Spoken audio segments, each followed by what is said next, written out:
Generation Zero just released their community requests update, just a day after the 5th anniversary. Now on the 5th anniversary, we did a pretty cool stream. Loads of people showed up, really enjoyed it. Thank you for everybody that joined in there. We will be doing more streams in the future. Keep an eye on our socials. The link is in the description down below as to when those streams will be. And if you are a fan of Generation Zero and survival games, subscribe to the channel and stick around for more content. Now, the 5th anniversary was absolutely awesome. Loads of cool stuff has been going on Generation Zero's socials, and obviously the community requests update. This update is wicked. It has got loads of good stuff, as well, the name suggests that the community have been wanting for a long time. Alongside that, something even better. Not a single microtransaction, which I'm liking. I like that. When we get an update without microtransactions, that makes me a happy man. And it has a decent chunk of content and bug fixes with it.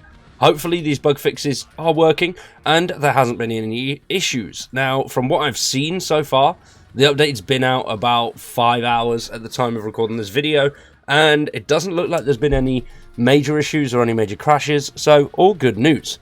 Now for this one, as I mentioned, we had a 5th anniversary event. So this update is focused on QOL and stability, and obviously the community requests alongside this event, which is running from the 27th of March all the way up until April the 14th. And as you can see here, we'll be able to get some pretty cool skins. Now these skins have been showed off in a trailer that I did show on the stream. Now once again, I definitely recommend checking that out. It was a fun one. Now the skins do include 5 brand new ones. One for the M49, which is the rocket launcher, and that is the Whiplash. The AG4 is the Bep Cola. The AG5 is the Ash of the Flesh. The PVG is the Splash Freak Custom. And the Capist is the Heavy Flash. Alongside that, they've also added a new feature, which is the ping system. Now this is bound to the G key or left bumper by default, and you can use this to mark locations or enemies. If you mark a location, a ping icon will appear, and if you aim at an enemy, an exclamation mark will stick to the machine as it moves around, which is really cool. And the best thing about this is your companion will try and move towards your ping or attack the machine it's attached to. So you won't have any issues with your little rusty friend trying to get in the way, which is great news. Alongside that, some new things for the companion. That is the companion building station. Now, if you have a base that you'd like and you are using something to work out of, this will come in great use, because this is the companion building station, which you can craft in your base to switch out the weapons, the armor, the names, and the cosmetics. So this is good. You can do this right from your home base. Now, pretty much with the craftable items that we can build in bases, you don't really need to leave it to go to safe houses or anything like that if you don't want to. You can use your base as a sort of safe haven, safe house, which, great news, and I do like that idea. Having a bit more usability for the bases is always a great thing. And alongside that, they've also added wooden planks. Now, wood is something that is a bit of a pain in the arse to come across in the game because you need a hell of a lot of it, but there's not a lot of it in the bundles that you pick up. Where now we will see these wood piles dotted around, and you'll be able to find these with 4 to 8 pieces of wood in. Whereas the original piles come with anything from 1 to, I think it's 3 or 5. Or it might just be 1 now. I'm pretty sure there was a bit of a fluctuation when they first added the actual materials like that. But I can't remember off the top of my head how many it was.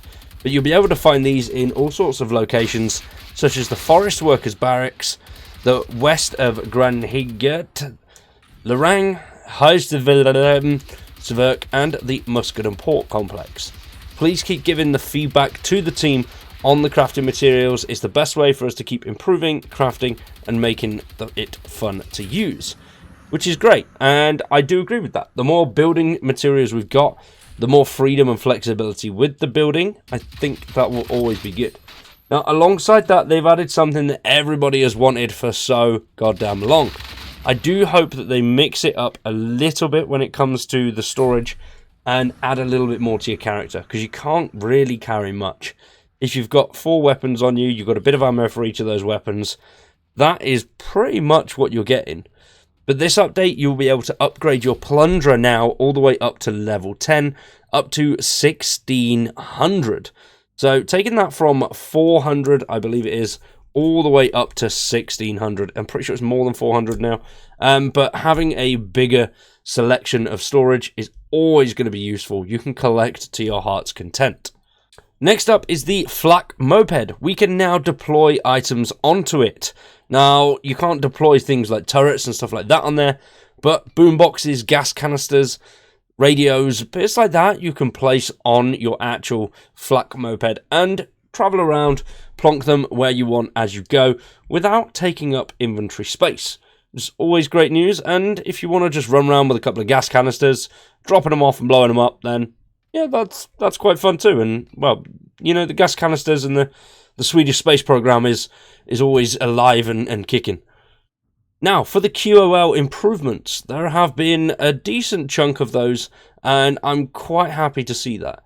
There's 4 of them in total, but they work really, really well in improving gameplay for this one and just overall accessibility. So your encumbrance level is now seen in your HUD, which makes inventory management much easier. And when accessing augmentation for the first time, a tutorial for how it works will now be displayed, and you can rewatch it anytime in the augmentation menu, which is good because the augment thing was a little bit confusing at first. Once you've got your head around it, got to grips with it and understand what it is, how it works, and what you've got to do, it is relatively simple, but at first it can be a lot to take in. They've also increased the maximum amount of icons that are displayed on your radar. So your compass at the top, you can have more icons along there now. So if you are tracking certain quest lines with multiple objectives, or you want certain markers and points of interest, you can have all of those on your actual map now, which is going to help and stop you going in and out of the menus just a little bit. It's not a massive feature, but it's definitely an improvement. They've also increased the companion's resistance to fire damage, so it will now take the Reaper longer to make hot dogs. Now, I like that. That's good. Well done. Well done. That is a good one. The team finally say they hope that we're enjoying the update and already putting our heads down working on the next update, which will contain new content again. Thank you for your continued support, the GZ dev team. Now, that is a brilliant update. I'm not going to lie. I can't knock that. There's nothing in there that I can fault. Skins for an anniversary event, something new. Brilliant. Absolutely love that. No qualms whatsoever with this one. I do hope the next update is the same, and we have a decent chunk of QOL improvements alongside some new content, new bits and bobs, and no microtransactions, no shitty weapon packs or skin packs.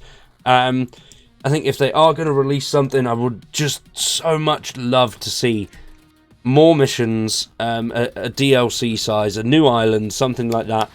But in all reality, I don't think we're going to get that now. So the team still have to make money, so if they do end up releasing something, hopefully it's not just weapons and skins, and it's something with a little bit more substance to it, something a little bit more fun and enjoyable with a bit more longevity. But we'll have to wait and see. What do you think? Are you enjoying the GZ anniversary event? Have you had time to play? And are you looking forward to Generation Zero in 2024? The way things are going, we could see a potentially good year with loads of awesome bits and bobs. I do hope that's the case, but let me know your thoughts down in the comments below. We are going to wrap that one up there for now though. I've been Wired, you've been awesome, subscribe to the channel and stick around for much more content and a whole host of survival stuff we've got planned over the next few months. Also, check out the second channel, The Space Cowboy, for more Starfield content and Bethesda content there. There'll be loads of stuff going up on that throughout April. Thanks for watching, and we'll see you in the next one.